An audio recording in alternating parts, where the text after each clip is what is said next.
Hi guys! Welcome to my YouTube channel. For today's video, may mga nagko-comment kasi dito sa matagal ko nang upload na kung paano gumawa ng karaoke video using CapCut. Kasi ang nilagay ko dito is yung music ko is my vocal. So, yung mga comment, ayan. Ang tanong, paano maalis ang sound? Ito naman siya. Paano naman gumawa ng music na walang vocals? So, ito na yung ituturo ko sa inyo ngayon guys, kung paano tanggalin yung vocals. Okay, pumunta kayo sa CapCut.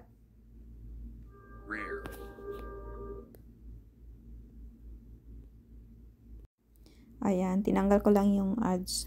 Okay, kapag andito na tayo sa CapCut, so yan, may naka-ready na akong video. Kunwari, gumawa ako ng karaoke. I-play natin. Ay, wait, nakamit pala ako.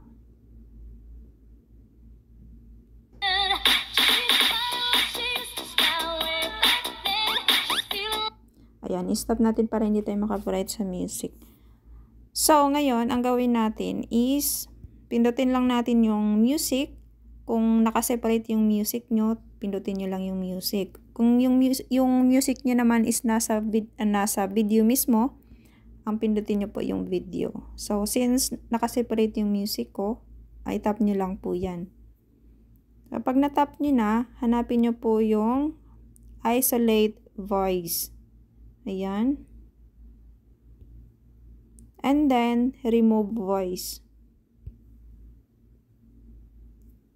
Ayan. Antayin lang po natin mag 100%.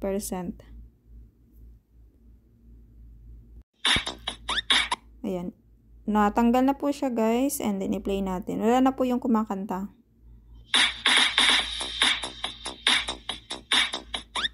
Ayan, wala na po yung kumakanta. So, ganun lang po kadali magtanggal ng vocals sa isang music.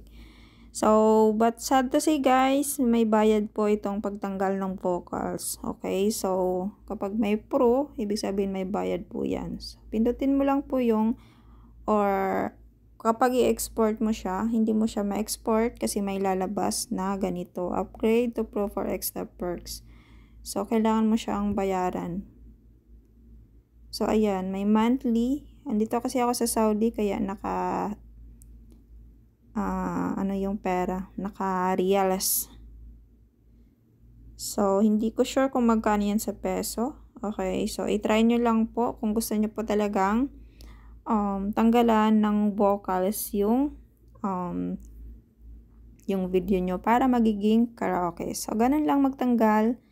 And, pasensya na din dahil may bayad po talaga. And yun lang. Thank you for watching. And don't forget to like, share, and subscribe.